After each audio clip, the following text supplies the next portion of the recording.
राधे राधे जी। किसी का प्रश्न आया कि गुण तो भगवान राम जी के भी 36 मिले थे, तो फिर उनके जीवन में तकलीफ क्यों? उन्होंने भी मुहूर्त से काम किया था, तो फिर मुहूर्त पूछने की जरूरत क्या है? गुण मिलान यानी शादी विवाह के लिए गुण मिलाए जाते हैं। तो गुण मिलाए जाते हैं तो गुण तो कुंडली के मिलते हैं ना। तो कुंडली यानी धरती पर जो कोई चीज पैदा हुई है, उसका ऊर्जा का बहाव कैसा रहेगा, किस दिशा में कैसा रहेगा, उसका एक मापदंड। यानी यूनिवर्स में जो भी, इस ब्रह्मांड में जो भी उत्पन्न होता है, तो उसका एक मापदंड होता है। हर एक चीज का मापदंड मानते हैं, तो उसका भी मापदंड, यानी जो धरती पे पैदा हुआ उसका भी एक मापदंड, तो वो हुआ मनुष्य के लिए या जो भी चीज हुई उसके लिए, उसकी बनती है कुंडली, उसके मापदंड का एक। तो उसके लिए कुंडली सबसे पहले, तो ये है भगवान राम जी की जन्म कुंडली। राम जी की जन्म कुंडली में सबसे बढ़िया देखने में क्या मिलता है? लग्न में गुरु उच्च का, यानी उच्च के वो। चतुर्थ में उच्च का, यानी उच्च का सुख। चतुर्थ घर है वो सुख का होता है, उच्च का सुख। सप्तम में यानी पार्टनर, पत्नी, सीता जी जैसी, तो पत्नी श्रेष्ठ। दसम में उच्च का ग्रह, तो पिता श्रेष्ठ, यानी राजा दशरथ सह शरीर स्वर्ग को जाने वाले। इतनी श्रेष्ठ कुंडली। फिर उसका दूसरा पहलू देखिए, उच्च का ग्रह नीच की दृष्टि डालता है।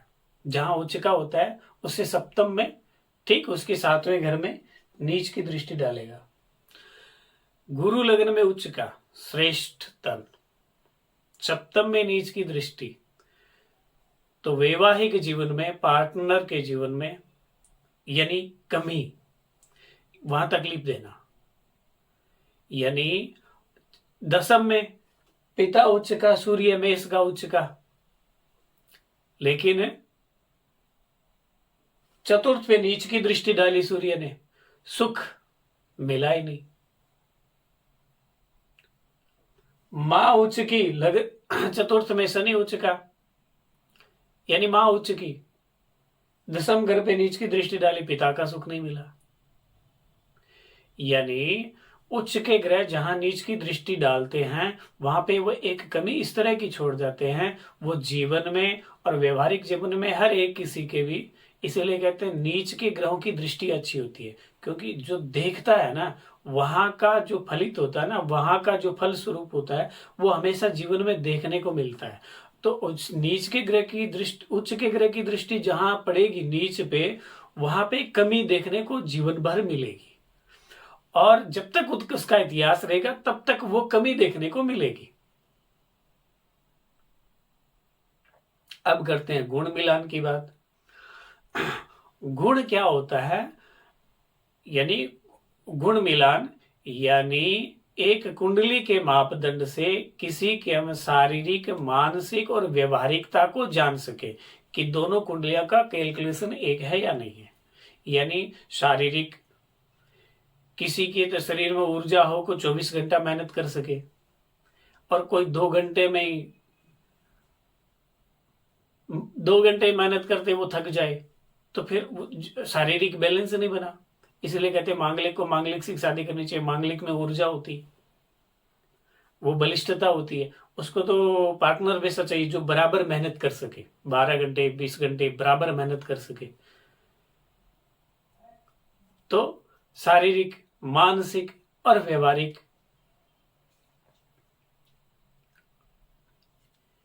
इन चीजों का मापदंड जिससे निकाला जाए वो है कुंडली का मिलान।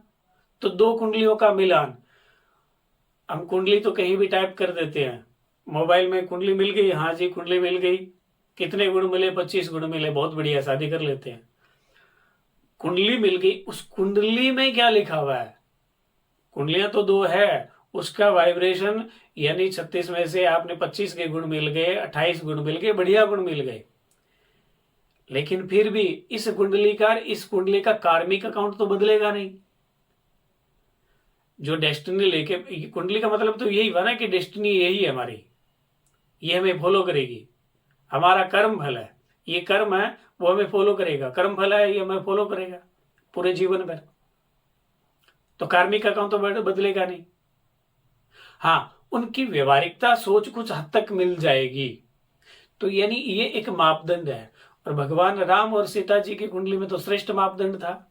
आइडल बने तो कोई राम जी के बने, आइडल बने तो सीता जी बने।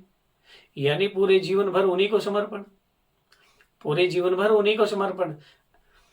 सीता जी के क्या कमी थी, क्यों वनवास गई वो, क्यों ऋषि की कुटिया में रह करके अपनी संतान की परवरिश की, अपने पिता घर भी चली जाती। नहीं, श्रेष्ठ आइडल तो वही हुआ ना। आइडल ही बनाना तो श्रेष्ठ बनाओ ना अपने जीवन काल में। ऐसे हीरोइन को मत बनाओ कि वो 3 शादी कर दे, 4 शादी कर दे। ऐसे हीरो को मत बनाओ जो अपने बेटी से भी फिर शादी कर ले और मां का कत्ल कर दे। नहीं, आइडल ही बनाना तो राम को बनाओ। राम ने अपना पूरा जीवन नहरबन सीता जी के साथ किया, और जिस धर्म के लिए, राज धर्म के लिए सीता जी का परित्याग हुआ, तो राम जी ने भी पाता जीवन उसी तरह का जीवन, सन्यासी की तरह जीवन व्यतीत किया, एक धर्म निर्वहन करने के लिए। तो इसलिए कहते हैं आत्मीयता एक होनी चाहिए। तो ये तो श्रेष्ठ गुण मिले। फिर रही मूर्त की बात। मूर्त वो है, एक आयाम है, यानी ब्रह्मांड में एक समय, यानी ये समय इस कार्य के हितकारी रहेगा। जो हम कोई भी कार्य करने जा रहे हैं उसके लिए कौन सा समय हितकारी है। छोटी सी बात देखते हैं हम, किस समय में क्या खाना चाहिए, फ्रूट कब खाना चाहिए, सोना कब चाहिए, रात का समय चुना गया है। फ्रूट कब खाना चाहिए, शाम से 4 बजे पहले। यानी फिर आती है बात कि ग्रहण काल, ये भी तो एक समय है। यानी समय का कैलकुलेशन, किस समय में कौन सा कर्म करें जो हम अपने लिए फलदायी होगा, इसकी रिसर्च करते हैं। उसका नाम है मुहूर्त। यानी वो समय हमारे लिए, उस कार्य के लिए सहयोगी दायी हो, उस कार्य को आगे बढ़ाने वाला, उसमें प्रसन्नता, उन्नति, प्रगति देने वाला हो, उसका नाम है मुहूर्त। यानी उस समय का चयन करना। और ये तो हर प्राणी पे लागू होता है। कोई स्वीकार माने चाहे ना माने, कोई माने चाहे ना माने, ग्रहण का असर सब पे रहेगा। गर्भवती बाहर महिला बाहर निकले ना निकले, अब तो टीवी मीडिया से बताया जाता है। लेकिन ये तो परंपरा सदा से रही है, ये परंपरा तो सदा से रही है। पंचक में कोई मर जाता तो साथ में 5 जलाए जाते हैं। मरना संभव थोड़ी है कि किस समय में मरे, लेकिन मर जाता है तो उसके बाद में 5 जनों की मौत होने लगती है। इस तरह के लिए उनके एंटीडोट बनाए गए। इस तरह से 5 आदमियों की आकृति बना करके पुतले से उनको जला दो। यानी एक समय को हम ऑब्जर्व कर रहे हैं। स्त्रियां चूड़ा पहनती है, अगर वो पड़ुआ मूल पंचभरणी नवमा कृतिका अगर इनमें से किसी में से पहनेंगे ज्वालामुखी योग में, तो वो विधवा अवश्य होगी। तो ये एक कैलकुलेशन है कि इस टाइम में आप ये करोगे तो ये फलित मिलेगा। तो हम जिस कार्य को करने जा रहे हैं, व्यापार की प्रतिष्ठा करने जा रहे हैं, कि एक शादी की 100 साल की नींव रखने जा रही है, उसका जो यानी कैलकुलेशन है कि इस समय में ब्रह्मांडीय सिस्टम ये रहेगा, यानी वो आपके लिए सहयोगी रहेगा। कार्मिक अकाउंट आज भी नहीं बदला आपका, यानी वो आपके लिए सहयोगी रहेगा उस कार्य में, उस मार्ग में प्रशस्त होने के लिए। इसीलिए सबसे बेस्ट कहा जाता है कि जो नींव रखी जाए ना, वो नियत से रखी जाए। क्योंकि जैसी नींव होगी ना, जैसी नींव से, जैसे सोच करके, जिस विचारों को प्रकट करके, जिस भावनाओं को प्रकट करके हम जिस नियत से हम नींव रखते हैं, चाहे वो व्यापार की हो, गृहस्थी की हो, जो भी नींव रखते हैं, वो उस पे डिपेंड करती है कि हमने किस सोच पे, किस नियत से वो नींव रखी।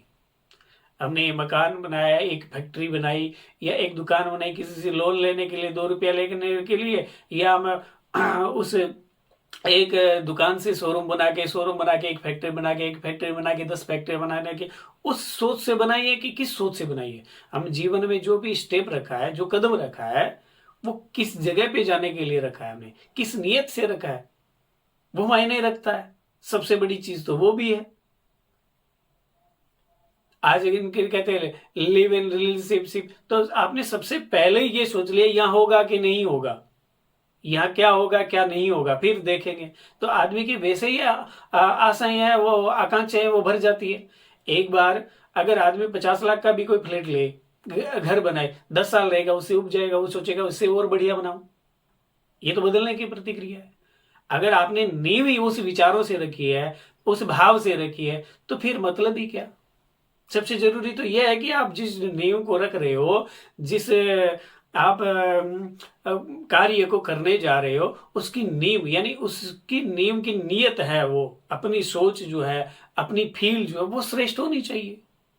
और उसमें ये एक यूनिवर्स का लॉ है, यानी पूरी गैलेक्सी का है कि किस समय में क्या होता है। अगर कोई पैदा होता है तो उसका विश्लेषण, यानी वो उसकी ऊर्जा का भाव किस किस दिशा में कैसे रहेगा, उसका दी एंड कब होगा, और किस समय में हम किस कार्य को करें। ये एक साइंस है। ये किसी धर्म से कोई मजहब से कोई ताल्लुकात नहीं रखती, किसी जीव प्राणी से ताल्लुकात नहीं रखती। ग्रहण का असर आएगा, सब पे आएगा तो आएगा। यानी ये ऊर्जा का है, ये तरंगों का है। तो ये तो एक विशेष पद्धति है, इसको स्वीकार करना चाहिए और स्वीकार करते हुए आगे कदमों को बढ़ाना चाहिए। राधे राधे।